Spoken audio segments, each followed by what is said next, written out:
What really happened to Jimmy Garvin remains one of the most talked about mysteries in wrestling. From his marital struggles to his heated feuds, fans were always left wondering what was truly going on behind the scenes. So today, we're diving deep into his story to uncover the truth. Let's get started. The gorgeous Jimmy Garvin persona took shape early in his career, built around glamour, ego, and pure vanity. He wasn't just another flashy heel. He was methodical, carefully crafting every piece of his image. One of his smartest moves was creating a fictional wrestling family, which added depth to his character and gave him long-term storylines to work with. His real-life stepfather, Ron Garvin, was introduced as his kayfabe brother, a clever twist that would pay off in major ways later in his NWA run. But the real cornerstone of Garvin's act was his wife, Patty Williams. The two married back in 1972, long before fame found them. Patty entered the wrestling world in 1983 with World-Class Championship Wrestling in Dallas, starting out under the name Sunshine II as Garvin's second valet. Everything changed on October 31, 1983, when Garvin dramatically fired the original Sunshine after losing the WCCW Television Championship to Johnny Mantell. Right after, he rebranded Patty as Precious, and that's when the magic really began. From that moment, Precious became his on-screen valet and manager for nearly a decade, retiring in 1992. Having his real-life wife play his on-screen partner was a bold and strategic choice. It gave fans something extra to talk about. Was their chemistry real or just part of the act? That blurred line made every storyline feel more personal, and the tension between reality and fiction drew fans in. The gorgeous Garvin and Precious duo became a perfect mix of glamour and arrogance, fueling Garvin's rise as one of wrestling's most entertaining villains. Their first big breakthrough came in WCCW, where the feud between the original Sunshine and the newly christened Precious took off. It became one of the promotion's hottest rivalries, second only to the legendary Von Erich family storylines. When the original Sunshine teamed up with Chris Adams, it set off a string of emotionally charged matches for the NWA American Heavyweight Championship that had Dallas fans completely hooked. But the drama didn't stop when the cameras turned off. In later interviews, Garvin admitted that the constant blending of his real marriage with his wrestling character caused real strain between him and Patty. Keeping up the illusion of their relationship on screen, complete with jealousy angles and emotional storylines, took a heavy toll on their real life. What the fans saw as entertainment was, in many ways, real emotional exhaustion for the couple behind it. During his WCCW run, Garvin also showed just how good he was at playing the villain. He refused to wrestle on live TV, showing off his character's arrogance and sense of superiority. This arrogance led to a heated feud with David Von Erich, one of Texas's most beloved wrestlers. When Garvin finally lost to him, he was forced to spend a day as David's valet, doing ranch chores, cleaning, and serving the Von Erich family. The storyline was a huge hit with fans. It humiliated the pompous, gorgeous Garvin, while making the hard-working Von Erichs even more relatable to their blue-collar Texas audience. Barrett's delicate, deliberate blurring of fact and fiction, highlighted by Garvin's own remarks about marital strain, captures a defining element of 1980s wrestling realism. The success of the gorgeous Jimmy persona relied heavily on audiences believing that Garvin truly valued his fame and vanity over his home life. When Garvin joined Jim Crockett Promotions in 1986, he immediately began feuding with top stars like Ric Flair and the Midnight Express, managed by Jim Cornette. This period gave rise to one of the most defining and unscripted moments of his entire career, showing how real emotion could instantly reshape a wrestler's character and fan perception. The tension between Garvin and Cornette escalated dramatically when Cornette threw a fireball into the face of Ron Garvin, Jimmy's kayfabe brother. What made this moment truly volatile was the real-life relationship behind the angle. Ron was actually Jimmy's stepfather. The attack crossed a personal line, and Jimmy's response wasn't part of the show. Furious, he reportedly stormed into the heel locker room and launched a legitimate physical assault on Cornette. That spontaneous act of real-life retribution, defending his family after an on-screen assault, became a natural turning point in his career. Without any scripted build-up, Garvin's outburst transformed him into a babyface overnight. Fans immediately connected with his passion and loyalty, recognizing that beneath the flamboyant, gorgeous exterior was someone who would fight for his family. The line between character and reality dissolved, giving Garvin an authentic sense of integrity that strengthened his fan appeal and cemented his image as a genuine protector. After his babyface turn, Garvin entered a heated and deeply personal feud with Kevin Sullivan, leader of the Varsity Club. The storyline revolved around Garvin's wife and valet, Precious, and reflected Sullivan's trademark for psychologically layered storytelling. Sullivan blurred the boundary between fiction and reality even further by addressing Precious by her real name, Patty, rather than her character name, bringing Garvin's private life directly into the spotlight. The angle centered on Sullivan's creepy fixation on Precious and his repeated references to mysterious papers he carried inside his robe. Documents hinted to contain damaging or scandalous information, possibly related to divorce or a buried secret. The brilliance of the storyline lay in what was never revealed. The contents of those papers remained a mystery, allowing fans to fill in the blanks with their own assumptions. Legal trouble, betrayal, or personal disgrace. This ambiguity kept audiences hooked and maximized the tension, as it drew directly from Garvin's publicly known marital issues. In doing so, Sullivan transformed a storyline gimmick into a psychologically charged narrative that felt disturbingly real. The feud ultimately came to a violent end, in a segment specifically crafted to write Garvin off television for a while. In September 1988, Kevin Sullivan and Mike Rotunda carried out a brutal angle on NWA World Championship Wrestling, smashing cement blocks over Garvin's leg to sell a broken leg injury. The shocking scene served its purpose.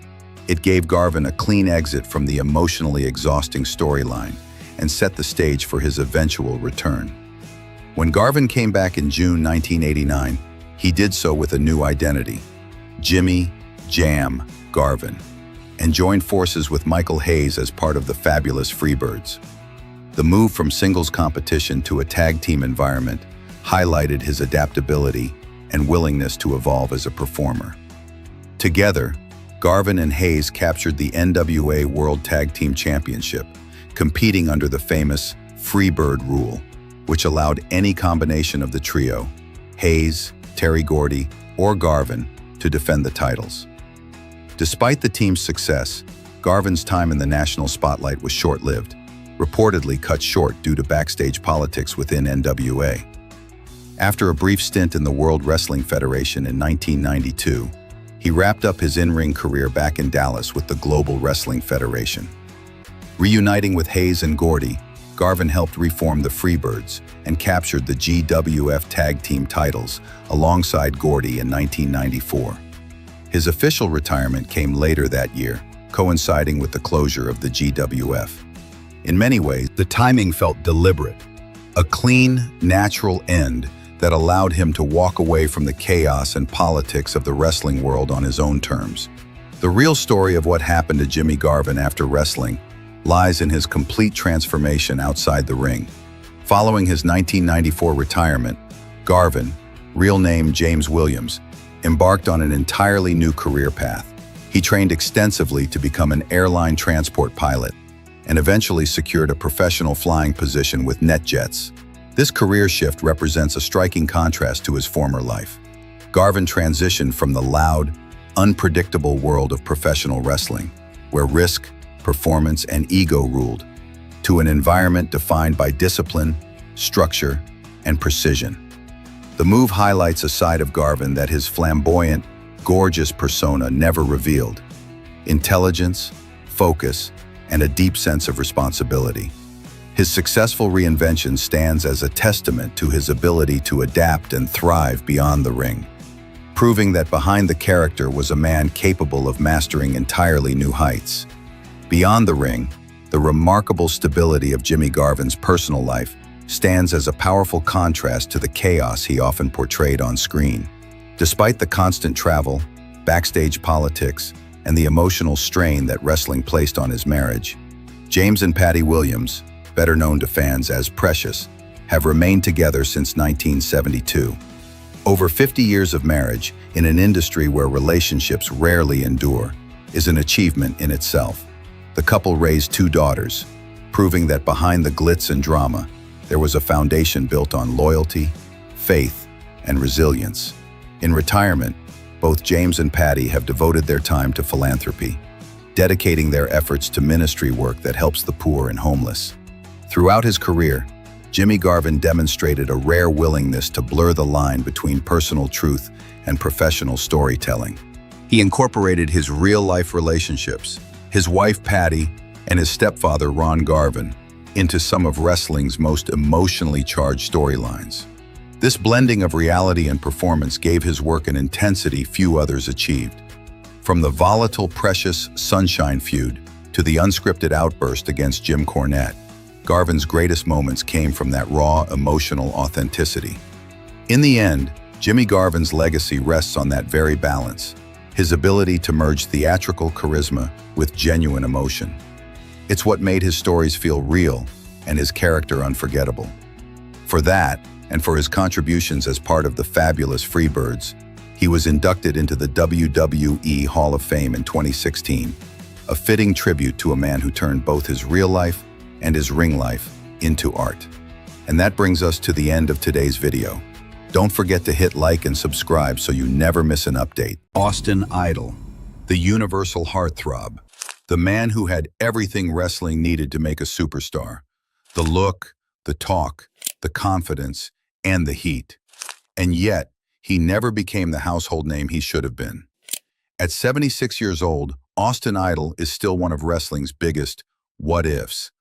What if he had signed with Vince McMahon in the 80s? What if the plane crash never happened? What if he'd played the game instead of fighting it? It's one of wrestling's most interesting stories, because Idol didn't just fall short of fame. He walked away from it. Michael McCord was born in 1949 in Tampa, Florida, a real hotbed for wrestling back then. The guy didn't start as a superstar. He was a working man, doing construction, just trying to figure out life. But he wanted something bigger. He wanted to be a wrestler. So he talked his way into training with Mike Graham, son of promoter Eddie Graham, down in the old championship wrestling from Florida territory. That gym was brutal. They called it the Snake Pit, and it wasn't a nickname for show. Guys got twisted, stretched, and broken just to prove they belonged. Idol survived that. He earned his spot. By 1972, he was wrestling under his real name, Mike McCord. He even did a short run with Vince McMahon Sr.'s WWF. He had the size, the athletic build, and the toughness. But nobody really knew who he was yet. He was just another young wrestler trying to make a living on the road. Then came 1975, the year that changed everything. February 20th, 1975. That was the day everything changed for Michael McCord, the man the world would later know as Austin Idol. 4 men took off from Miami that night in a small Cessna 182 Skylane. Buddy Colt was the pilot. Gary Hart, the wrestling manager, was there too. Bobby Shane, one of the brightest young stars in the business, was sitting right behind them. And in that same plane was McCord, a young, hungry wrestler on his way to a show in Tampa. The weather was bad. A thick fog had rolled in over Tampa Bay. Colt tried to land the plane anyway, but he couldn't see the runway. The Cessna came in too low and hit the water hard. The crash was violent. The plane broke apart and sank almost immediately. Bobby Shane died on impact. Buddy Colt and Gary Hart were badly injured. McCord's body was wrecked. Both ankles were shattered. His ribs were broken. His feet were ripped open. He was bleeding and barely conscious. And then, in one of the most unbelievable moments in wrestling history, Gary Hart, hurt just as badly, pulled Colt and McCord out of the wreckage and swam them to shore through the cold, dark water. Hart was a hero that night. Without him, McCord wouldn't have survived. The crash put McCord out of wrestling for 2 years. Doctors told him his career was over. They said he would never walk right again. But he refused to believe it. He rebuilt himself, step by step. That recovery didn't just change his body, it changed his mind. It gave him something deeper than confidence. It gave him a story that nobody else had. When he finally came back, he wasn't Mike McCord anymore. He came back as Austin Idol, the universal heartthrob. He created that character from scratch. The tanned skin, the bleached blonde hair, the Vegas flash, the attitude. It wasn't just an image, it was a statement. It was a rebirth. The man who had almost died in Tampa Bay was back, and he was bigger, louder, and smarter than ever. He turned tragedy into mythology. The crash became the spark that forged Austin Idol. There's another twist connected to that crash.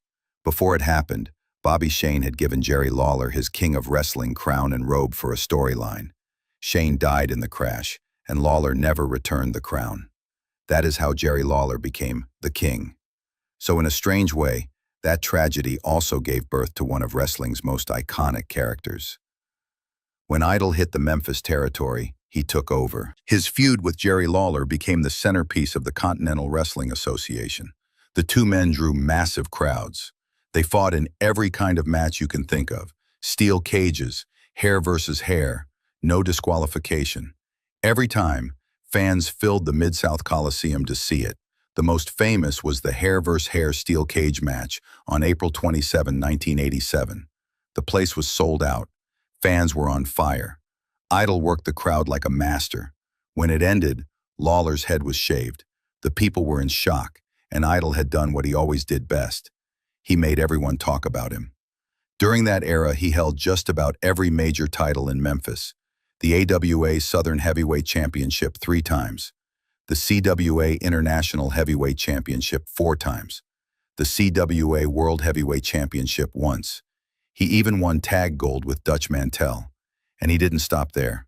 In Georgia Championship Wrestling, Idol showed he could be the top guy anywhere. He held both the Georgia Heavyweight and television titles. He challenged Harley Race for the NWA World Heavyweight Championship. He even toured with All Japan Pro Wrestling and won the PWF Tag Team Championship with Stan Hansen. He had everything it took to be a global star: charisma, presence, skill, and influence. Even Hulk Hogan admitted later that Idol inspired him. Hogan's famous move, cupping his hand to his ear to listen to the crowd, came straight from Austin Idol. Hogan himself said he stole it. Think about that. The biggest name in wrestling history borrowed one of the most famous gestures in wrestling from Austin Idol. That tells you how ahead of his time Idol was. So if he had all that, why wasn't he as famous as Hogan, Flair, or Savage? That is where the story turns. In 1981, Idol joined Jim Crockett Promotions, the powerhouse of the NWA. He was pushed as a major heel, working with Ricky Steamboat and Wahoo McDaniel. He was set to feud with Ric Flair. The stage was finally there for him to go national. Then came another setback. Idol got into a car accident and missed a scheduled TV taping in Raleigh. He called Ole Anderson, who was booking the territory, to explain. Ole told him if he didn't show up, there would be problems. Idol stayed home to heal. Anderson saw that as defiance. When Idol recovered, he didn't go back. He walked away. That one decision changed everything. His spot was given to Roddy Piper. Piper ran with it and became a legend. Idol became a cautionary tale. From that moment on, promoters started calling him difficult. They said he was unreliable, hard to manage. But people who knew him said it was the opposite. Idol just refused to be controlled. He wanted fair pay. He wanted respect. He wanted to protect his body and his brand. In the wrestling world of the 1980s, that kind of independence was seen as rebellion. Promoters liked wrestlers who followed orders. Idol didn't. There are stories that back it up.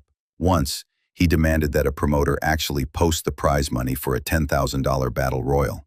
The promoter did it. Idol won the match, took the real check, and left the arena with it in his pocket. That wasn't being a jerk. That was holding people accountable. And because of that, promoters never forgot. But here's the thing. The label, difficult, often gets used on people who are just too smart to be pushed around. Idol didn't drink. He didn't do drugs. He wasn't one of the boys who went out and partied all night. He stayed clean, trained hard, and focused on business. That made him different in a world where excess was normal. It also made him a threat to people who relied on manipulation and loyalty to stay in power. So, instead of being rewarded, Idol got frozen out. The national companies passed him over. He could have been a top heel on TBS or a WrestleMania headliner, but he chose integrity over fame. After he retired from full-time wrestling in 1994, Idol reinvented himself again. He used his mind instead of his muscles. He opened Austin Idol's Universal Wrestling College in Greenville, South Carolina. It's not a gimmick school. It's serious training, small classes, direct instruction, real teaching on how to talk, how to sell, how to think like a wrestler. Idol trains wrestlers, referees, announcers, and writers. He's passing on what he learned the hard way. He also returned to television through the revived NWA under Billy Corgan. He's managed talent, done commentary, and reminded fans what real wrestling charisma looks like. When he talks, people still listen. The energy is still there. And now, he's taking that presence into a new venture. His latest project is a reality show called Tales from Idolville. It follows Idol and his students at his wrestling school. The show mixes the intensity of training with the real emotional stories of the people trying to make it. The first episode focuses on the plane crash that nearly ended his life. That's not coincidence. It's strategy. Idol knows that story is the key to everything. It's the reason his name still matters. It's the moment that defines who he is. By leading with that story, he connects old fans who remember 1975 with new viewers who are just discovering him. Tales from Idolville isn't just nostalgia. It's Idol taking control of his story again. He's turning his life into content, his legacy into a brand. And just like always, he's doing it without anyone telling him how. So where is Austin Idol now? He's still in the game, still teaching, still talking, still living by his own rules. He never played by the system, and he's not starting now. In an industry built on control and compliance, Idol chose freedom. He gave up superstardom for self-respect. He turned pain into power. He built a legend out of survival. And 50 years after that plane went down, Austin Idol is still proving that charisma doesn't fade. It just finds new ways to shine. Maybe he never needed the big stage after all. Maybe he was always the star of his own show. And maybe that's what makes him the most real heartthrob wrestling ever had. Austin Idol's story isn't a simple wrestling biography. It's a survival story, a rebellion story, and a masterclass in self-reinvention. In 1975, a plane crash should have ended his life. It didn't. Instead, it destroyed Mike McCord and gave birth to Austin Idol. That crash wasn't just a tragedy, it was an evolution. When Idol came back, he didn't just return to the ring. He came back as a character who embodied everything he had lived through: danger, glamour, defiance, and the refusal to quit. He turned real pain into performance. Every strut, every smirk, every promo carried the energy of a man who had literally crawled out of the wreckage. And that's what made him special. He wasn't pretending to be larger than life. He was larger than life. In the Memphis territory, he became the perfect rival for Jerry Lawler. Their feud wasn't just a storyline. It was theater that blurred the line between reality and showmanship. Idol was magnetic. He knew how to make a crowd hate him, love him, or both in the same breath. When he stepped through the curtain, people believed in him because everything about him came from truth. And it's wild to think about the domino effect of that one crash. Bobby Shane's death led to Jerry Lawler becoming the king. Idol's rebirth gave Memphis its flashiest superstar. One night of disaster created two of wrestling's most enduring legends. But Idol's career also showed how ruthless the wrestling business could be. When he refused to bow to promoters, he paid for it. Walking away from Jim Crockett Promotions in 1981 wasn't just a career move. It was a declaration of independence. He was supposed to feud with Ric Flair and become a national television villain. Instead, Roddy Piper took that spot and ran with it. And here's the controversial part. If Idol had played the game, he might have become a household name. But he didn't want to be owned. He wasn't the kind of guy who smiled for the boss and did what he was told. He wanted to be treated fairly, paid honestly, and respected for his talent.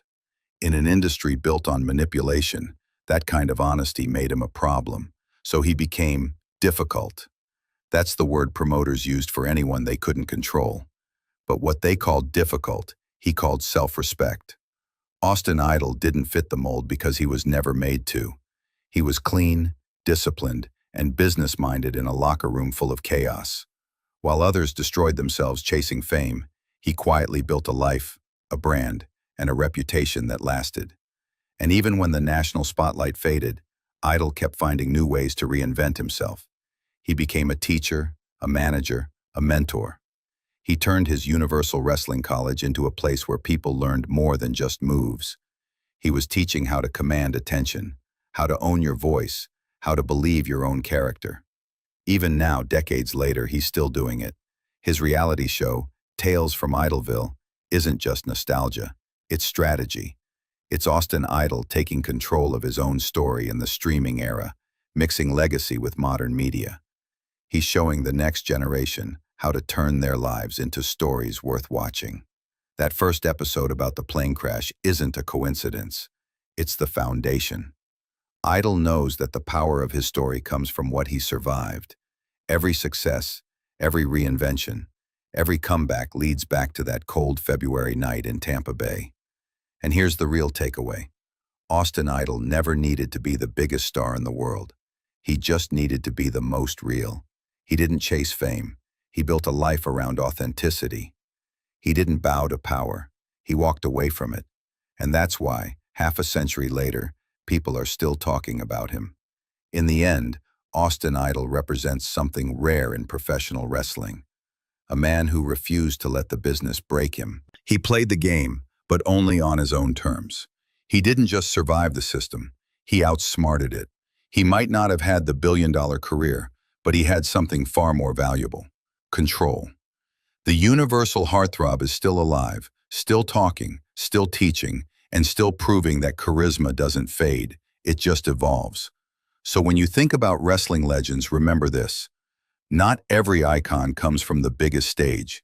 Some build their legacy in fire, in pain, in survival.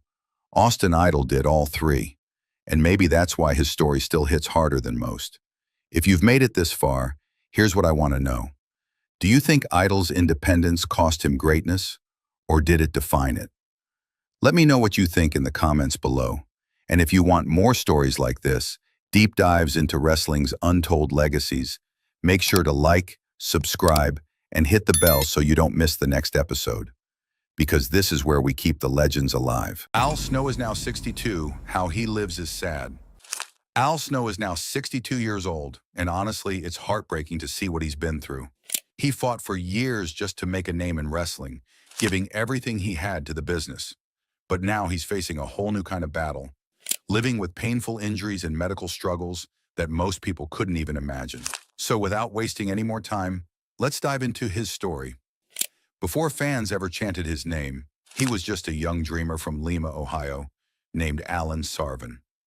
Growing up, he didn't have much, but he had one big dream: to become a professional wrestler. Like most who start from scratch, he didn't walk into fame. Instead, he spent his early days wrestling for small independent promotions, driving hundreds of miles for shows that barely paid enough to cover gas. Every night, he got a little better, a little tougher, and a little more determined to prove he belonged. In those early years, he built a quiet reputation among his peers. Wrestlers in the independent scene started calling him the best-kept secret in wrestling. Everyone who worked with him knew he could go in the ring. He was sharp, technical, and full of energy. But despite his talent, Al Snow couldn't seem to catch a big break. He had the skill, but not the spotlight. For many wrestlers, that's where the dream fades. But for Al, it was just the beginning. His first real opportunity on a big stage came in the WWF, but it wasn't the breakthrough he'd hoped for. Under the ring name Steve Moore, Al was used as a jobber, a wrestler who made others look good by losing. It wasn't glamorous, and it definitely wasn't what he dreamed of as a kid. But he treated every match like it mattered, hoping that maybe one day, someone would finally notice what he could do. Even then, he stood out for his professionalism and work ethic, but the big moment never seemed to arrive. Still, Al kept showing up. He wrestled wherever he could, small promotions, local circuits, and any show that would have him. His passion for wrestling wasn't about fame or money. It was about belonging to something he loved deeply. Eventually, his persistence brought him back to the WWF, but this time under a new character, or rather, several new characters. And unfortunately, none of them worked out the way he'd hoped. One of his earliest gimmicks was Avatar, a martial arts-inspired character who wore a mask to the ring and put it on right before the match began. The concept sounded interesting on paper, but in practice, it just didn't connect with fans. The mask gimmick made it hard for audiences to relate to him, and the storyline never really went anywhere. The company soon dropped it, leaving Al back at square one. But he didn't stop there. The next idea was Shinobi, another masked persona meant to fit the mysterious ninja trend of the mid-90s. Once again, Al did everything he could to make it work. The moves, the presentation, the effort, but it just didn't click. The gimmick came and went in a flash. It was one of those cases where the wrestler had the talent, but the character didn't give him room to show it. For Al, it was another heartbreak and a long list of setbacks. Still, he refused to give up. Each failure became motivation to try something new. After his early WWF stints, Al went back to the independent scene, then to ECW, a company that embraced outcasts and misfits like him. And that's where everything began to change. In ECW, Al Snow finally found his voice. He started developing the bizarre, unpredictable persona that fans would soon recognize. Talking to a mannequin head, arguing with himself, and blending comedy with intensity. It was strange, but it was real. For the first time, fans weren't laughing at him. They were laughing with him. The head gimmick became an instant hit, and crowds would chant, "Head, head, head," every time he walked out. It was loud, chaotic, and unforgettable. That character, simply called Al Snow, was the one that finally clicked. It represented years of struggle and reinvention. Underneath the wild persona, fans could sense something genuine. A man who had suffered, adapted, and learned to embrace his own weirdness. ECW gave him the platform to show just how good he really was, both as a performer and as a storyteller. Eventually, his success in ECW got him another chance with the WWF, and this time, he came back with confidence and experience. During the late 90s and early 2000s, Al Snow became a familiar face on WWF television. He was a regular in the hardcore division, a chaotic and dangerous part of wrestling where anything could happen. With chairs, trash cans, and even bowling balls being used as weapons, Al fit right in. His creativity and comedic timing made him stand out in a division full of tough brawlers. He became a multiple-time WWF hardcore champion, delivering some of the wildest and most entertaining moments of that era. He also held the European Championship and had memorable feuds that showed his versatility. Whether he was wrestling in serious matches or funny backstage segments, Al knew how to entertain a crowd. Beyond titles, what made Al Snow special was his connection with fans. He didn't look like a typical superstar, but that was exactly why people loved him. He represented the everyman, someone who had to fight for everything he got. Fans saw themselves in him. They admired how he never stopped pushing forward, even after so many failed gimmicks and missed opportunities. As his in-ring career started to slow down, Al Snow transitioned into new roles within the wrestling world. He became a trainer and mentor, helping shape the next generation of wrestlers. Many young stars credit him for his honesty and guidance. He later worked with OVW, which had once been WWE's developmental territory, and eventually took over as part owner and trainer. Even in that role, Al's passion for wrestling never faded. He loved teaching, sharing stories, and passing down lessons he'd learned the hard way. He wanted future wrestlers to understand not just how to perform, but how to survive in an industry that can be both beautiful and brutal at the same time.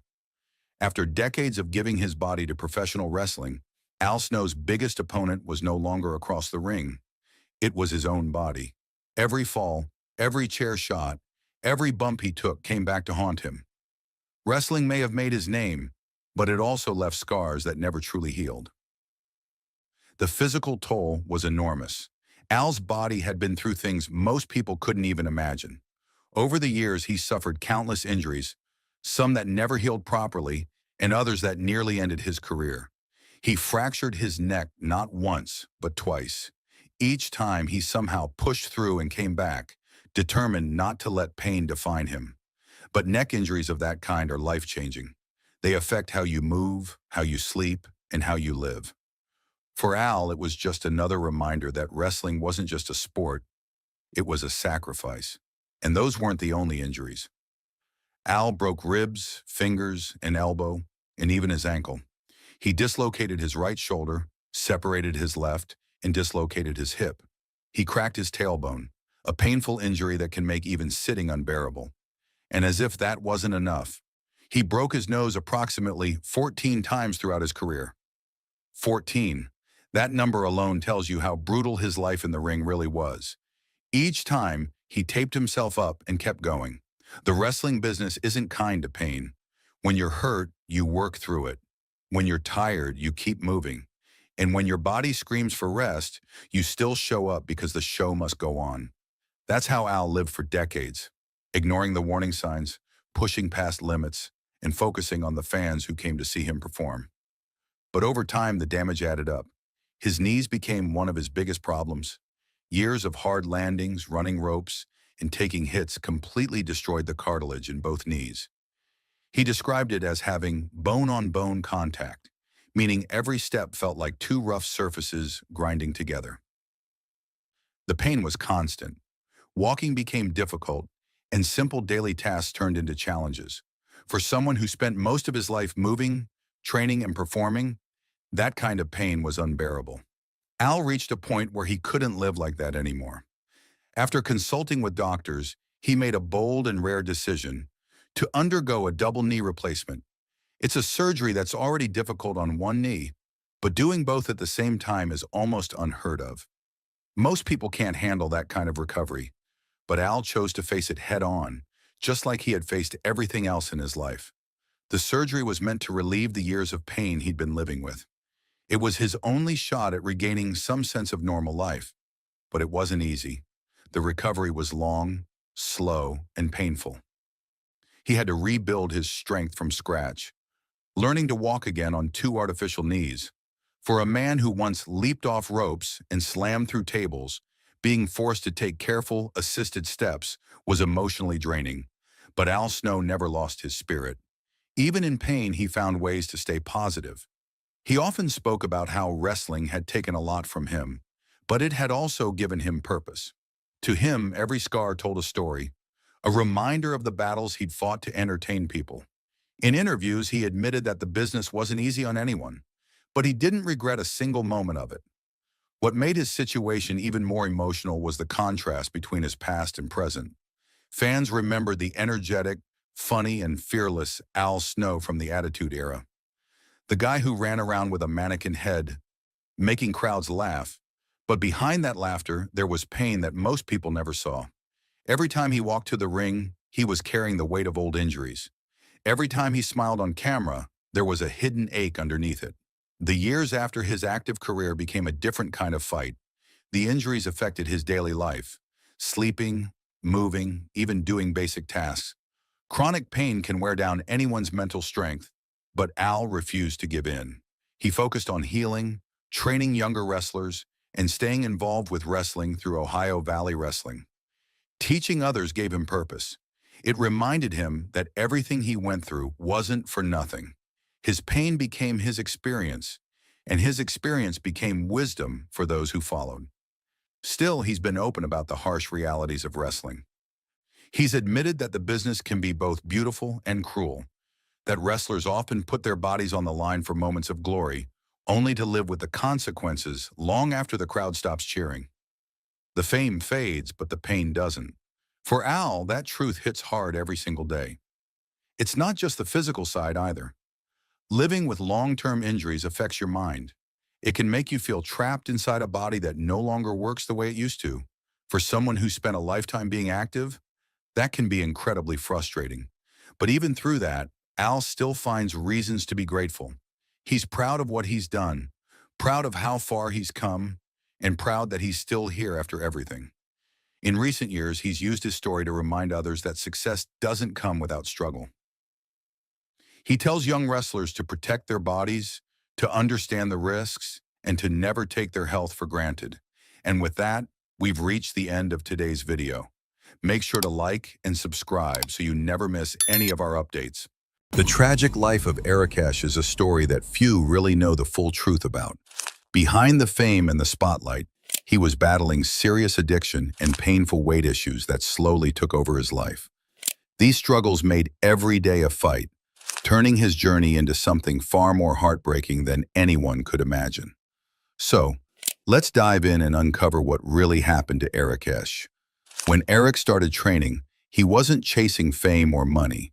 He was chasing respect, something he'd been denied his whole life. He wanted to show the world that you didn't need to look like a typical athlete to be a fighter. You just needed heart, power, and the will to stand your ground. And when he finally stepped into the ring, he proved it beyond a doubt. The moment that bell rang, Butterbean transformed. He wasn't just some big guy with a punch. He was a showman who knew how to make every second count. People underestimated him because of his size, until they saw how hard he could hit. Butterbean's rise was fast and unforgettable. He brought excitement and raw energy every time he fought. He wasn't built like the other boxers, but that became part of his charm. Fans loved him because he was real. No arrogance, no fake showmanship, just a man who came to fight. His boxing career took off in the early 1990s, and soon he became a household name. He was known for short, explosive bouts where he'd end things in just a few rounds. He even earned the nickname, the King of the Four Rounders, because truth be told, most of his fights didn't last long. People would pack arenas just to see him fight. They knew they were in for something special. A quick, thrilling show with pure knockout power. And it wasn't just boxing. Butterbean tried his hand at kickboxing and mixed martial arts, proving he wasn't afraid to take on new challenges. Barrett, he fought all over the world, from the United States to Japan, squaring off against all kinds of fighters, big and small. Every time, he brought that same determination, the same never back down attitude that had carried him since childhood. What made Butterbean special wasn't just his strength, it was his personality. He had this southern charm, this honest, down-to-earth vibe that made people root for him. He didn't pretend to be someone he wasn't. Whether he won or lost, he handled it with humor and humility. Over time, he became more than a fighter. He became a pop culture icon. He showed up on TV shows, in video games, and even in movies. His most famous crossover moment came when he appeared in Jackass, the movie, fighting Johnny Knoxville in a wild, brutal scene that fans still talk about to this day. Butterbean had made it. He was loved by fans, respected by fighters, and recognized everywhere he went. For someone who had spent his childhood being bullied and overlooked, that kind of fame was powerful. It was validation, proof that he'd turned his pain into something incredible. But success has a dark side, and for Eric, that side began to grow quietly behind the scenes. Even during his peak years, weight was something he never stopped battling. It was part of his image, but also a constant burden. He was proud of who he was, but the truth was, carrying all that weight took a serious toll on his body. Years of fighting, traveling, and performing began to wear him down. Once he retired, things got worse. Without the constant grind of training, his body slowed down, but his eating habits and lifestyle didn't. The pounds kept adding up, and before long, he weighed more than 500 pounds. At that point, it wasn't about image anymore. It was about survival. His weight led to serious health problems and severe mobility issues. Simple things like walking or standing became painful. Eventually, he needed a wheelchair just to move around. The same man who had once knocked out opponents in seconds could barely get up on his own. It was heartbreaking, not just for his fans, but for him most of all. And that's when the depression hit. He's spoken openly about this period, describing it as one of the darkest times in his life. He said he spent almost an entire year in bed, only getting up to use the bathroom. Think about that. A man who used to entertain millions, reduced to staying in bed, feeling trapped in his own body. He stopped going out, stopped seeing people, and avoided public events entirely. He felt embarrassed about how he looked, ashamed of how far he had fallen. For someone who built his identity around strength and confidence, It was devastating. But it wasn't just physical or emotional pain he was battling. Eric was also fighting something deeper: addiction. In interviews, he's bravely shared his struggle with sex addiction, something he said stemmed from his childhood trauma and feelings of rejection. When fame came, so did attention from women, attention he had never experienced before. For someone who grew up being bullied and ignored, that sudden rush of affection was intoxicating, but it quickly became unhealthy. The addiction spiraled, creating chaos in his personal life. He was married at the time, and he admits that fame made things worse. There was pressure, temptation, and guilt all mixed together. The more he tried to escape his emotional pain, the deeper he fell into this destructive pattern. He once said that being Butterbean, the larger-than-life fighter everyone adored, made it almost impossible to show weakness. People saw him as tough, funny, and unstoppable. But behind closed doors, he was falling apart. So while the public saw the fighter, the crowd favored who could take a punch and still smile, the real Eric Esch was slowly losing himself. The combination of addiction, obesity, and depression took over his life. He couldn't move like he used to, couldn't feel proud of who he'd become, and worst of all, he couldn't see a way out. The fame that once made him feel powerful had now turned into something that made him feel small. By the time Eric Esch hit his lowest point, he wasn't just physically unrecognizable. He was emotionally drained. He had built a career on being larger than life, a symbol of toughness and humor. But when the crowds disappeared and the lights went out, he was left with the person he'd spent years ignoring: himself. Lying in bed for months, trapped in his own body, Eric said he started to feel like his life was slipping away. The man who once stood tall and fearless in the ring could barely make it through the day without pain. Every movement hurt. Every glance in the mirror reminded him of how far he'd fallen. Depression had him in its grip, and the thought of ever coming back seemed impossible. He felt embarrassed to be seen in public, ashamed to attend events, and even more ashamed of what fame had done to him. For years he'd been the life of the party, the guy everyone laughed with, cheered for, and admired. Now he avoided people entirely. He didn't want pity. He didn't want anyone to see the broken version of Butterbean. And so, he stayed home. Days turned into weeks, weeks into months. He barely moved, barely talked to anyone, and at one point genuinely thought his life was over. But then something changed. Sometimes it doesn't take a huge moment, just one spark of hope. For Eric, that spark came in the form of Diamond Dallas Page, a former wrestling legend who had made it his mission to help people rebuild their lives through his program, DDP Yoga. At first, Eric wasn't sure. Yoga? For a man over 500 pounds who could barely walk, it sounded impossible. But DDP had a way of connecting with people, of making them believe again. He didn't judge Eric for how he looked or where he was in life. He simply told him, "You can do this." And for the first time in years, Eric believed it might actually be true.